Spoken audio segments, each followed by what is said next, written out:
Here's a video on how to replace the one-way valves in the SM100 through 300 series. Start by taking off these two screws here. Two screws under the handle. You'll need to remove the power cord on the left side. You'll also have to take this nut off, which will release the tube that goes down into the oil spout. There are also a couple of wire harnesses inside that you'll have to remove. Then you'll have the cover removed. Okay, now that you have the cover off, remove these two water fittings with a 14mm deep socket.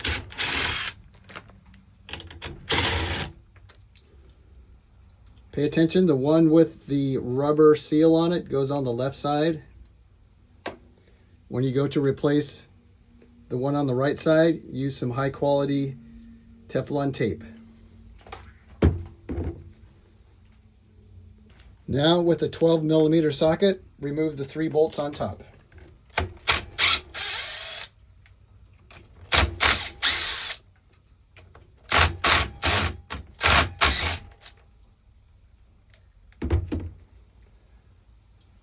Make sure these rubber washers get replaced and slide them all the way up to the top before you replace them. Remove the rubber O-rings that didn't come out with the bolts on top and set them aside. Now with some forceps, you're going to reach inside and grab the valve like this and pull them out.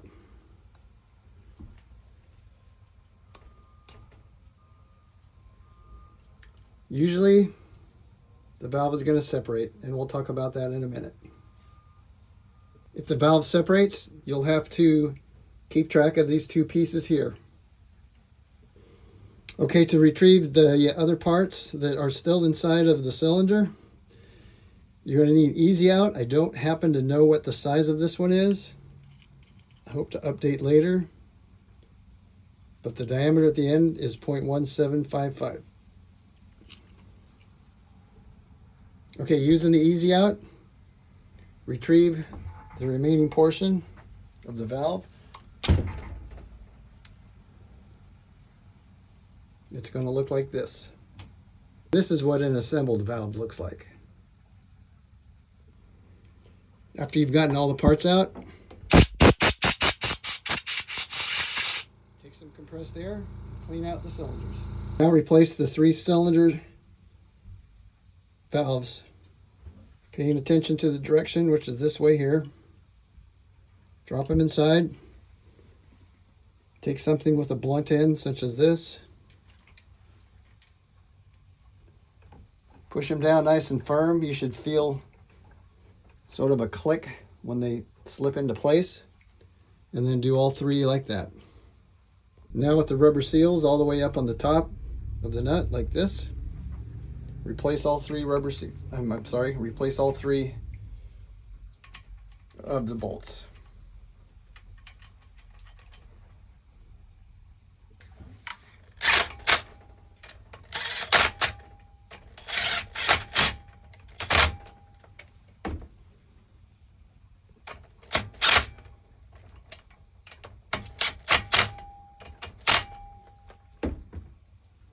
With a 5mm hex head, remove these 3 bolts here.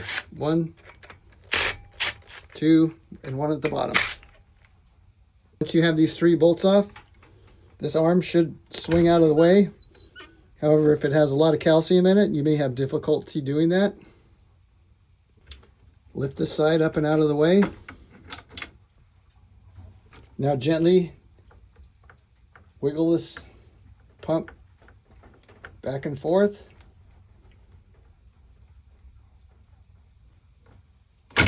Until it comes loose from the pistons inside.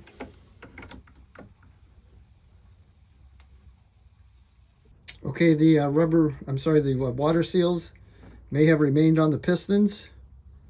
If so, it's best to take them off.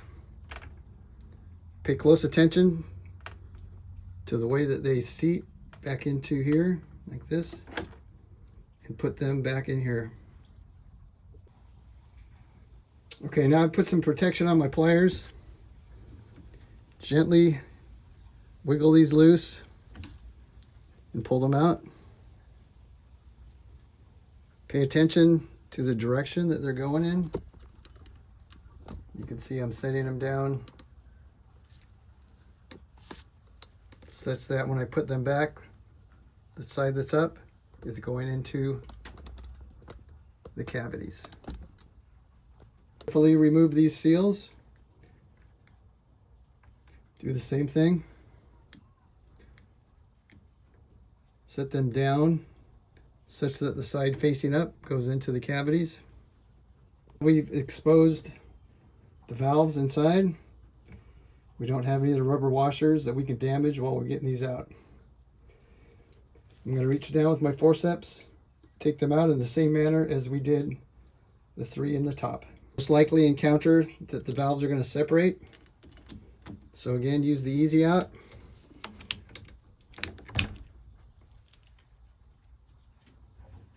To remove the lower section of the valve.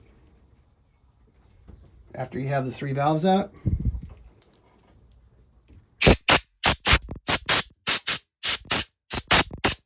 clean the inside with compressed air.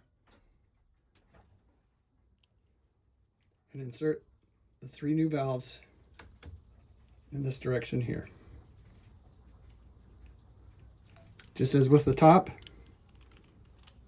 excuse me,